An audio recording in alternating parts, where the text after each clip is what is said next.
बोलो भगवान श्री सिया रामचंद्र महाराज की जय। बोलो हनुमान जी महाराज की जय। उत्तम, मध्यम, लघु तीन प्रकार के श्रोताओं के समूह ही मानो दोनों किनारों पर गांव और नगर हैं। संतों की सभा ही मानो अनुपम अयोध्यापुरी है, जो सब सुमंगलों की जड़ है। राम भक्त रूपी गंगा जी में निर्मल यश वाली सुहावनी सरयू जाकर मिली है। छोटे भाई सहित राम जी के युद्ध का पवित्र यश मानो उसमें सुहावना सोनभद्र नामक बड़ा नद आकर मिला है।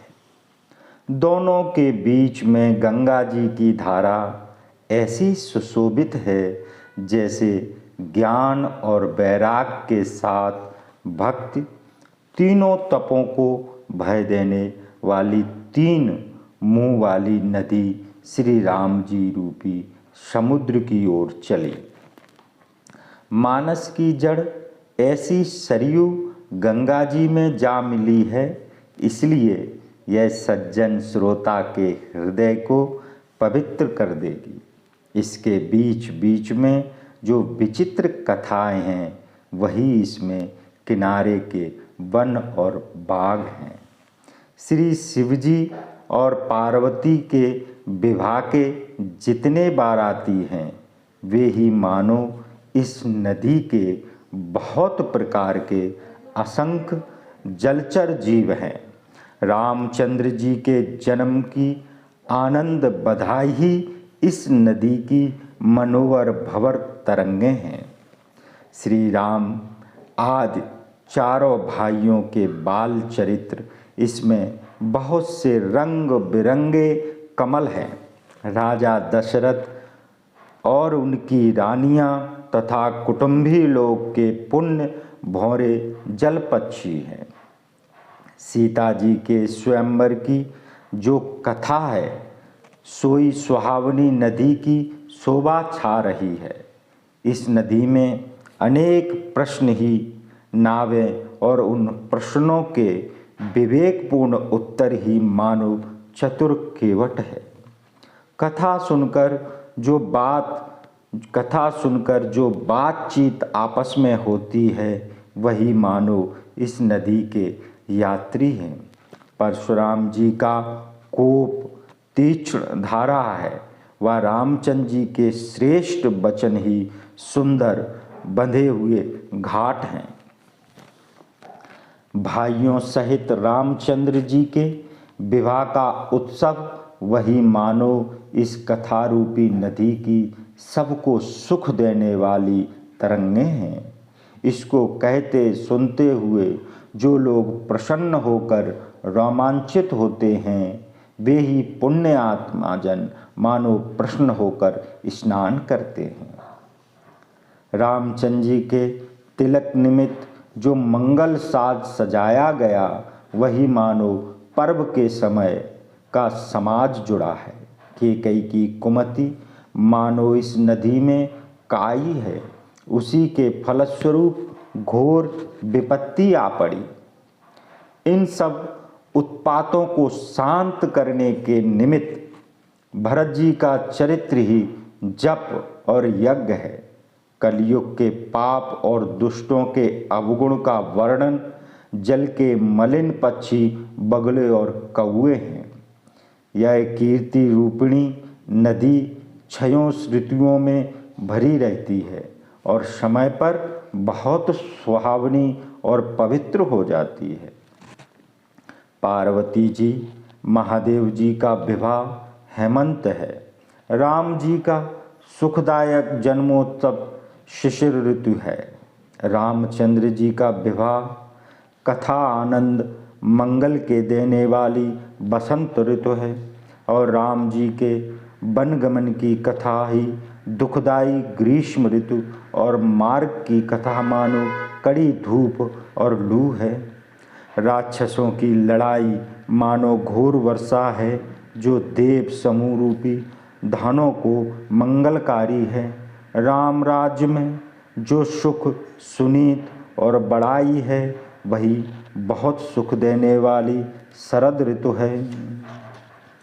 इसमें सती शिरोमणि सीता जी के गुणों की कथा जल के निर्मल उपमा रहित गुण हैं।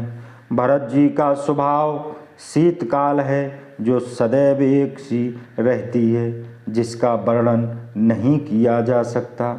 रामचंद्र जी आदि चारों भाइयों का आपस में देखना, बोलना, प्रेम करना और हंसना तथा सुंदर भ्रातृभाव, यही जल की मिठास व सुगंध है। अति प्रीत के साथ मेरी विनती और दीनता ही इस सुंदर जल का हल्कापन और निर्मलता है। इसमें जल का कुछ दोष नहीं है। यह जल बड़ा अनोखा है, जो सुनते ही गुण करता है और आशा रूपी प्यास और मन के मैल को दूर करता है। यह जल रामचंद्र जी में सुंदर प्रेम को बढ़ाता है और कलयुग के पापों की ग्लानि को हरता है। यह जल जन्म मरण के दुख को दूर करने वाला है और संतोष को संतोष देने वाला है तथा कठिन दुख और दरिद्रता के दोषों का नाश करने वाला है। यह जल काम, क्रोध, अहंकार और मोह को नष्ट करने वाला है व निर्मल ज्ञान व वैराग्य को बढ़ाने वाला है। इसमें आदर सहित स्नान करने और इसे पीने से पाप और दुख हृदय से मिट जाते हैं। जिन्होंने इस जल से अपने मन को नहीं धोया, उन कायरों को कलिकाल ने ठग लिया है। जैसे प्यासा हिरण सूर्य की किरणों से रेत में उत्पन्न हुए मिथ्या जल को भटकता है। अपनी बुद्धि के अनुसार इस निर्मल जल में उत्तम गुण समूह विचार कर और उनमें अपने मन को स्नान कराकर तथा श्री भवानी शंकर का स्मरण करके मैं तुलसीदास यह सुहावनी कथा कहता हूँ। अब मैं श्री रघुनाथ जी के चरणों को हृदय में धारण करके और उनका प्रसाद पाकर दोनों श्रेष्ठ मुनियों के मिलन का सुंदर संवाद वर्णन करता हूँ। भरद्वाज मुनि प्रयाग में रहते हैं। उनका श्री रामचंद्र जी के चरणों में अत्यंत प्रेम है। वे तपस्वी, शांत स्वभाव, इंद्रिय जीत, दया के घर और परमार्थ के मार्ग में बड़े चतुर हैं। माघ मास में मकर संक्रांति पर जब सब कोई तीर्थराज प्रयाग में आते हैं, देवता, दैत्य, किन्नर और मनुष्यों के झुंड आदर सहित त्रिवेणी में स्नान करते हैं। वे श्री बैनी माधव जी के चरण कमलों का पूजन करते हैं और अक्षय वट को छूकर प्रसन्न होते हैं। वहाँ भरद्वाज मुनि का आश्रम अत्यंत पवित्र, परम रमणीय और मुनिवरों के मन को भाने वाला है। वहाँ उन मुनि और ऋषियों का समाज होता है जो प्रयाग में स्नान करने जाते हैं। प्रातः समय सब उत्साह सहित स्नान करते हैं और आपस में हरि भगवान के गुणानुवाद गान करते हैं। वे ब्रह्मानंद रूपण धर्म विधि तत्वों के विभाग और ज्ञान वैराग्य सहित भगवत भक्ति का वर्णन करते हैं। इस प्रकार माघ के महीने भर स्नान करते हैं, फिर सब अपने अपने आश्रमों को लौट जाते हैं। हर साल इसी प्रकार बहुत आनंद होता है। मकर स्नान करके मुनियों के समूह चले जाते हैं।